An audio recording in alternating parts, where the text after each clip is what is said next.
Hello, everybody, and welcome to the Leonard Perry Show. This is a segment we're hoping to do a few times here this offseason at University of the Pacific. I'm joined by Associate Head Coach of the Pacific Men's Basketball Team, Leonard Perry. LP, thanks for coming on by, man. Thanks for having me, Zach. Anytime. And we have a lot to talk about today in regard to the three players who redshirted this season. We'll talk more about Tyshawn Powell, Kendall Small, and Miles Reynolds as individuals, but first, let's kind of dip our feet in the waters and talk about what the benefits are to having three players like that sit out a year in redshirt. Now, they did practice all year, but, having come from other schools, they had to sit out and wait until this upcoming season to play. But for those that are unfamiliar, what are the benefits of having those three guys wear a red shirt? Well, first and foremost, Coach Stoudemire did a fantastic job in being the lead guy recruiting these guys and getting them to come in a pretty tough situation when we didn't have some scholarships. So two of these guys are paying their own way. So that was an unbelievable feat for Coach Stoudemire to be able to get guys committed to what he's doing, to come and sit out and then pay their own way and then be eligible for a scholarship at the end of the year. So that being said, the benefits, they get to come here and they get to see Coach Stoudemire on a daily basis and see the way he runs his program, what he expects, the way he expects execution to be done. Everything, it's like having an inside look, if you will, on the program without actually being able to impact the program at that particular moment. So you've got a head start. If there are other recruits that come in later, it's like being a returning letterman. You know what to do, when to do it, how to do it, where to be, where not to be, and what coach expects of this program from the inside out.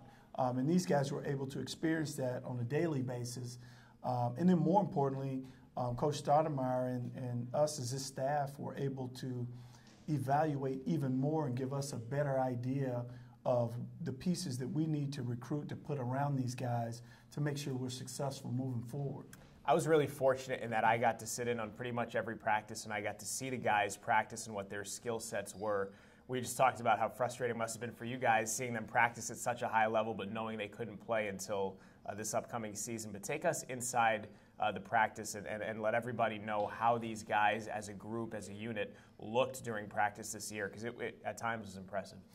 Yeah, it was impressive every day, unless you knew, like we did as a staff, that all of these battles we were going into, as good as these guys were in practice, it's like knowing that you have some weapons and you're going into battle, but when the battle begins, you have to put your weapons back up in the artillery closet and save it for a later time. Save it for a later time while you're dodging these bullets and the other opposition has weapons. So it was frustrating actually going into the games after 2, 3, 4 days of great practices versus the scout team, and they were all on the scout team, and they would be dominant at times against the guys that were eligible this year. So that part was frustrating. I know it was frustrating for Coach. We had a lot of games that were close games throughout the game, all the way down to the end. We felt like we were 1 or 2 players away from being able to close those games. And after every game, we all felt the same thing, that, had we had the 3 guys that were sitting out, the outcomes of some of those games would have been different. Let's talk a little bit about the guys as individuals now, and I feel like the player that's going to be, maybe the wow factor in terms of what he can do to bring a crowd to its feet might be Tyshawn Powell with the athleticism. We'll get to that in a minute, but I feel like the guy that's going to make everything go is Kendall Small, a guy that transferred from University of Oregon and a very capable, very skilled point guard. Kendall's a guy that's had success at every level he's been in terms of being in a winning program. He was a winner in high school. He was one of the better players in the LA area.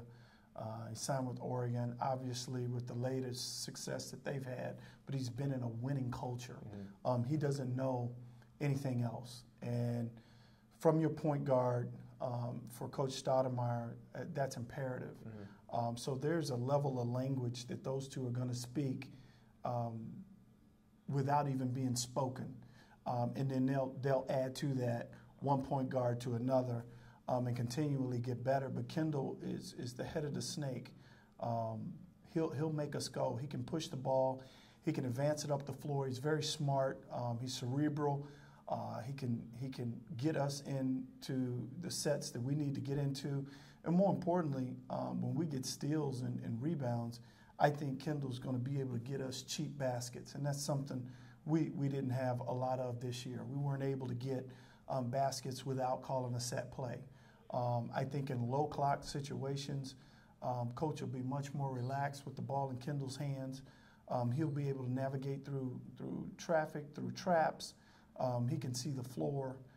He'll get the ball to the right guys in the right spots. He'll keep others involved all the time. And he's a very good defender on ball.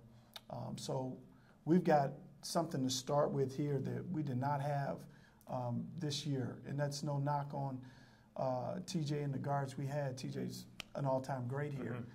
We just feel like Kendall moving forward is going to give us all the things that Coach needs from a point guard right out of the start.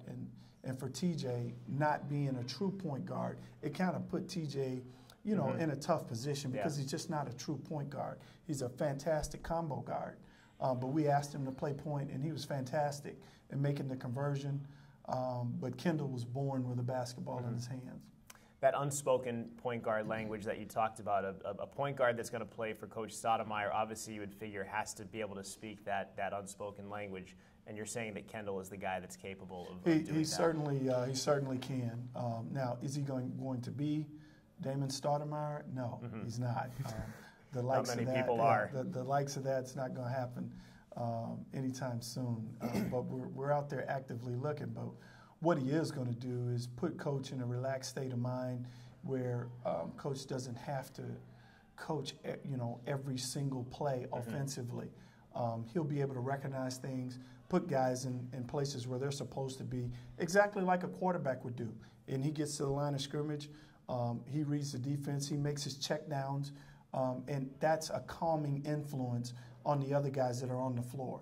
They know if Kendall says you're supposed to be here, that's where you're supposed to be. Get over there, and he'll be able to do that, and that'll give Coach, really, Coach will probably call less plays, but at the same time, it will open up an entire area of a catalog basketball-wise that he'll be able to put guys in different spots on the move, on the fly, and that's going to make us more dangerous. In that same vein, and maybe a little bit unrelated to those three players, how much of your offense, if you could break it down by percentage, how much is scripted and how much is improvisation? Well, we'd like for a very small percentage, I think Coach would tell you this, to be set calls. Because in this day and age, everything's scouted. So if you're going to call a lot of plays, you better expect the opposition would know everything you're doing, because everything's on synergy, everything's broken down, pick and rolls, side pick and rolls, pin downs, jump shots, stagger doubles. Everything you do will be broken out. So I'll give you an example. If you want to call punch 5, okay, and that's when you send a small guy to screen on your big guy and you dump it right into the big. Well, we would know that. Not only would we know that, we'd know what side of the floor you want it on, what side of the floor the post guy was most effective, what times of the game it's commonly ran, what it looks like out of timeouts. We'd be so prepared. So the more of those you do, the more you give your opposition, to prepare for. So we'd like to play more in a flow. I think Coach wants to play quicker. He'd like to attack quicker. He'd like to get the ball up the floor quicker at a much faster pace and not let the defense get set. So if you had to break it down percentage-wise, it would probably be 80-20. Okay. Let's move on to Tyshawn Powell and a transfer from Duquesne. He might be the most athletic player that's ever set foot on the floor at Pacific, even albeit in practice. But Tyshawn has that ability to play above the rim. What other elements of Tyshawn's game can fans begin to get excited about? Well, I'll start out again. I know it'll sound like a broken tape or a tape recorder, but hats off to Coach Stoudemire. He identified Tyshawn early. We were in the fray early. Coach was the lead catalyst on that deal, got it done, and we have probably one of the most explosive athletes on the West Coast. Arguably, even in the NBA ranks, he's that explosive athletically. I mean, the guy's off the charts. Now, are there some things that he's got to improve on? Absolutely, and we're working on that as we speak. We think he'll be able to, attack the rim off 1 or 2 bounces out of transition. We're working with him in the post to get him quick looks and be able to be on balance and attack the rim from that standpoint. But he gives us a dimension as a rebounder, as a shot blocker in transition that we have not had. I know Coach has had when he was at Memphis, and I've had when I was at Southern Miss as an assistant. We both had explosive athletes, similar, but not quite this explosive. So he's an above-the-rim guy. So I don't know that we had very many lobs this year for dunks, but I'd be disappointed if we don't get out in transition, get stops, and get out and make our fans get off their feet because they hadn't seen the likes of this in a while here at Pacific. You mentioned him being a shot blocker. Does that equate to him also being able to defend the low post? He will. He will. We'll do a lot of different things. Coach likes to double the post, depending on who we're playing. We'll double the post. We'll trap in the post area. Sometimes we'll front in the post. But he is a guy, not an on-ball shot blocker like a Lou Alcindor type. He is more of a weak side shot blocker. So if there's penetration on the weak side of the floor, he can see it, from the opposite side of the floor, come and get it off the backboard. And then in transition, when teams are pushing it, you had better be looking around because this guy can put his chin around the rim and, when he's done with breakfast, start lunch, and then by the time you shoot it, put his elbow on it and we go the other way. So we're looking forward to that. We hadn't had that. I've seen it. He's not lying. We've seen it in practice all year. Just one more thing on Tyshawn, his ability to stretch the floor as a shooter. What is his range? And his We're working with his range. It's not a pure shooter. We believe with the skill development and the way that we develop guys, I know Coach believes that we can get him to be consistent around 12, 15 feet. An occasional 3 here or there, low clock situation. Maybe he can get a couple to go in, but we think he could be consistent around 12, 15 feet. He can turn face and shoot it. Miles Reynolds, last but not least. What I noticed first about him is his extraordinary motor. He's a guy that is just going 1,000% on the floor. He's a guy that gets angry, even if it's in practice. I've seen him get into it with the GAs who are standing in on the floor in practice. I have seen him get upset at himself and his teammates during practice. That strikes me right off the bat. Can you speak to that a little bit about Miles? Oh, we could have used his energy. We could have used that, Zach, this year. He's energetic. He has, as you mentioned, a very, very huge motor, which at our level is a talent. Having a motor is a talent. Guys that don't have motors had better be pros. Your skill level had better be extremely high. But he's got a tremendous motor.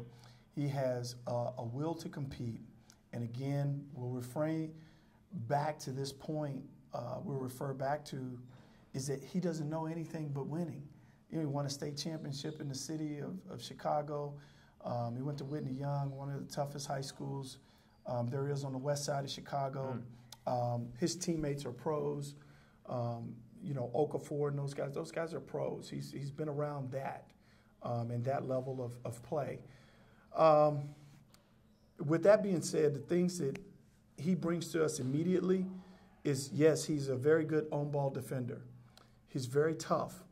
We think with his energy, he'll be able to rebound the basketball, get loose balls, get on the floor for balls.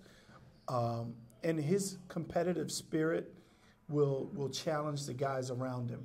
He's just not used to losing. I don't think he'll accept it, and I don't think he'll accept it from anyone around him. But the thing that's probably going to be underrated with Miles is his ability to draw fouls. Okay.